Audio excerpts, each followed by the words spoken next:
Hey everybody, welcome in. I'm so glad you came to see me. I look so forward to our visits. Let me take these off for now. So if you're new here, thank you so much for giving me a chance. I really appreciate it. If you've been here before, thank you so much for returning. It means the world to me. I really am grateful to all of you. If you haven't subscribed, please consider doing so. It's just that button down there. And that bell just notifies you when I post a new video. And I recently, as in this morning, had someone ask me, well, what's it mean if I subscribe? And I thought about it and I realized not everyone understands YouTube. It's new to some people. Subscribing just means you're following me, on Facebook or Twitter when you follow someone, so that you'll get my videos in your feed. That's all. You're under no obligation. You don't have to watch them. It's up to you. I hope you do. That's all. And if you're already a subscriber, thank you for joining the Auntie Angel fam. I appreciate it. So today I wanted to talk to you about some books. But in getting ready, actually, I recorded part of this video 5 minutes ago and realized I have to preface a lot before I tell you about these books. So my friend Catherine gave me a book about 25 years ago. We had been talking about happiness and liking who you are and living in the moment. And she was saying, oh, you should read Simple Abundance. And I'm like, never heard of it. The following Monday when I came to work, there was a gift wrap package sitting on my desk. And here it is. Simple Abundance, a daybook of comfort and joy by Sarah Ban Brethnack. I love this book. It's gotten me through quite a bit. It's a daybook. It's just 1 or 2 page essays on each day of the year to help you find your moment, to help you find your abundance in the simplicity of life, to help us like ourselves, basically. However, when I went to read today's to us, it's so sexist. I'm like, I can't read that. Remember, this book is very old. So this was before people realized, So I'm actually going to read today to you, but I'm going to be changing it as I go along to more of today's vocabulary. Okay. There's also a second book called Something More, which is Excavating the Authentic Self. And these are just essays, but they're not by date. It just helps you get a little bit more. And then this one is the Simple Abundance Journal of Gratitude. I've actually never used it because to me, if I use it in 1 year, it's done. And I'm sure the publisher wants me to buy one every year, but I have blank journals where I can write as much as I like. Now, let me make something very clear. When I am talking about your authentic self, I am talking about the person you are inside. I don't care what the world classifies you as. I truly don't. I care about who you see yourself as. I try very hard to see the soul inside people and not the outside. It's none of my business. All I care about is the person. So when I say authentic self and simple abundance in the simplest forms of life, I'm talking about who you know you are. Okay, I just want to clear that up before anyone misunderstands anything. So I will read today's to you. And yeah, okay. Remember, this was written for women. And at the time it was written, there wasn't a lot of books for women to start liking themselves. Okay. So this one is called Decorating the Seasons, Summer Houses. The English rose greets the summer garden with a profusion of color and perfume, and our doors and windows are thrown open to allow the season's intoxicating atmosphere to envelop us and our homes. And that was said by Sydney A. Sykes.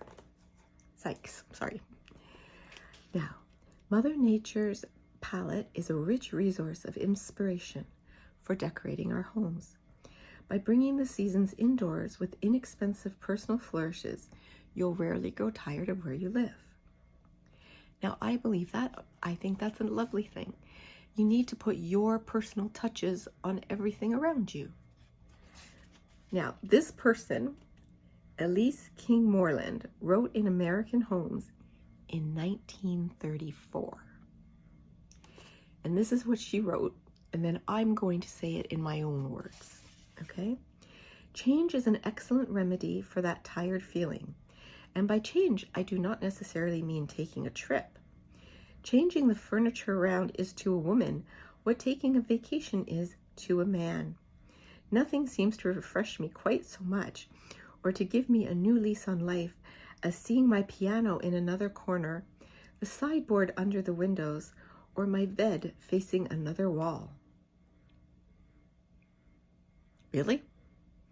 Remember, don't blame me. This woman wrote this in 1934. But I do get the gist of it. Because I have to be honest, when I rearrange our house, or my husband will laugh because he says I get a look in my eye, and he knows. But he enjoys it just as much as I do. My daughter, not so much. But we laugh because one time we went to move one picture. And we ended up taking our living room and dining room and completely switching them. There's nothing that makes you feel better than a good clean, and I don't mean you have to, because let's face it, not all of us are well enough mentally or physically to do an entire room. But clean out one drawer. I've said that before. One drawer. And you'll be surprised how good you feel. It just makes you feel more in control, more things are in order. Okay?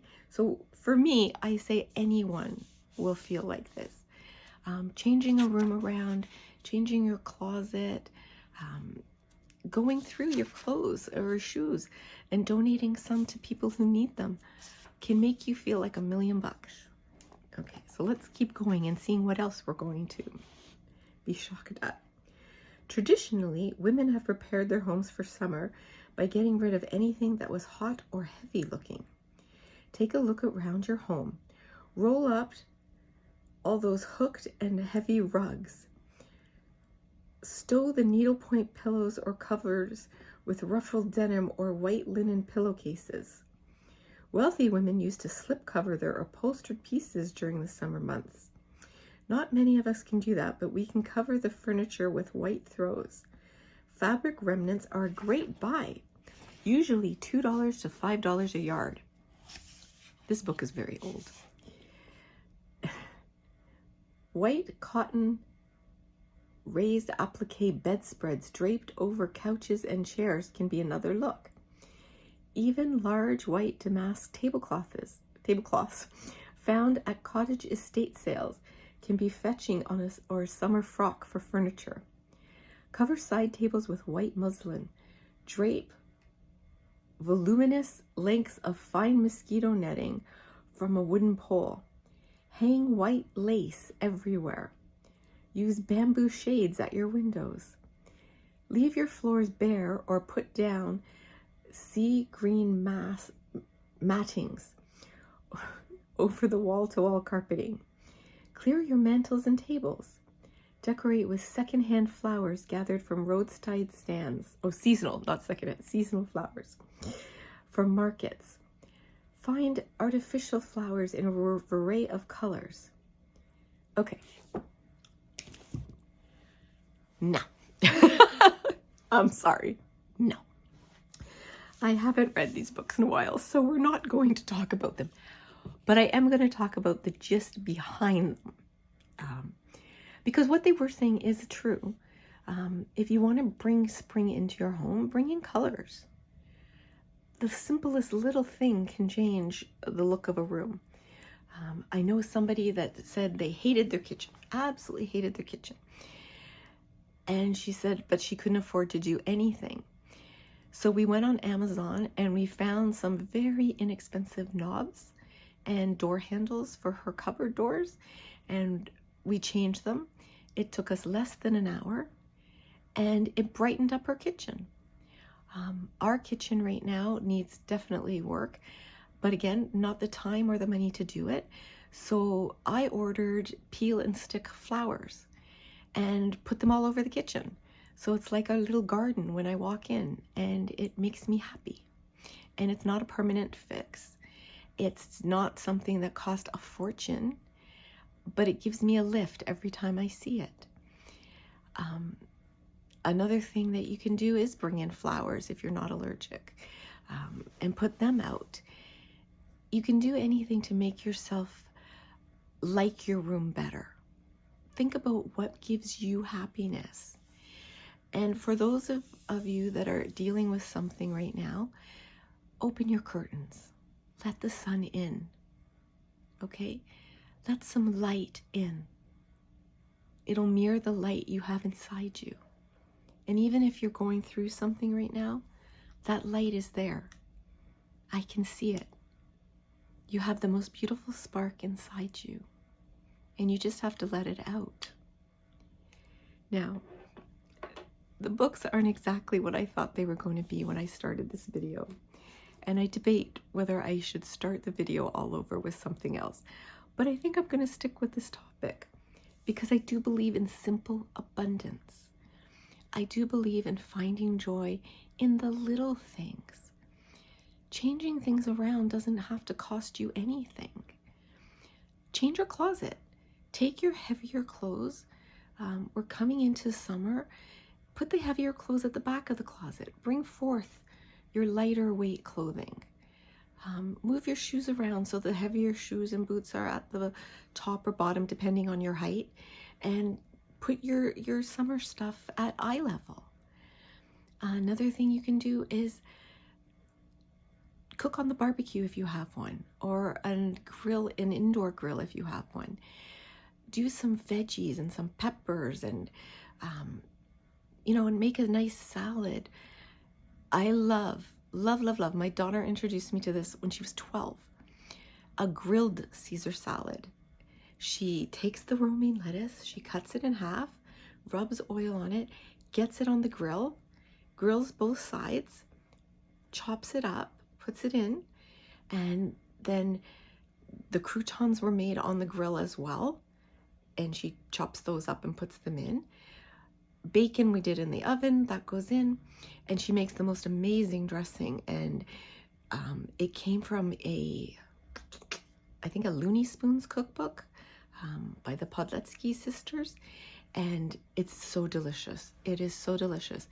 It has mayo as a base, but I do sometimes use Greek yogurt instead. Tons of garlic, a little olive oil, lots of red wine vinegar. Did I say lemon juice? Lots of lemon juice. And she whirls it up in the blender. It's absolutely delicious. And it's one of the few Caesar dressings I actually enjoy. I much prefer a Caesar flavored vinaigrette than a heavier one. But another thing that we can do, I will go back to a journal of gratitude. It is a great way to go to sleep at night with something positive on your mind. And it doesn't have to be heavy things. I like 5 things. And it can be something as I had a warm muffin today, or what else? For once my rice didn't burn. I'm having a devil of a time with basmati rice right now.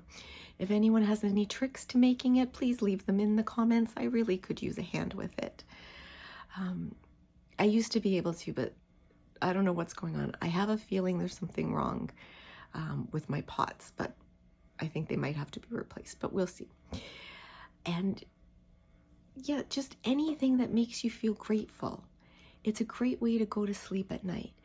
I know some people have said, oh, plan your goal for the next day. Don't do that.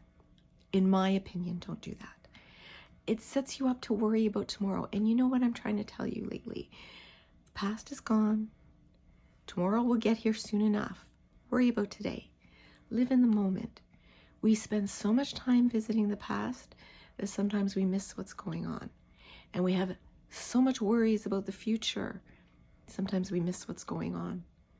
So I ask you to find the simple abundance in living in the moment, in living in the now, in seeing the people who are there for you right now, and in finding your own joy, in living your own spark.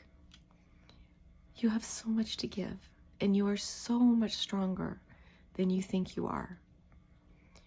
So I think that's about it for today. I will be posting tonight and reading a fairy tale, which hopefully will turn out better than the readings we tried to do today. But please always know that even though things don't go as you thought they were going to, you can always keep going. Make the best of anything. And always know that I love you. I value you.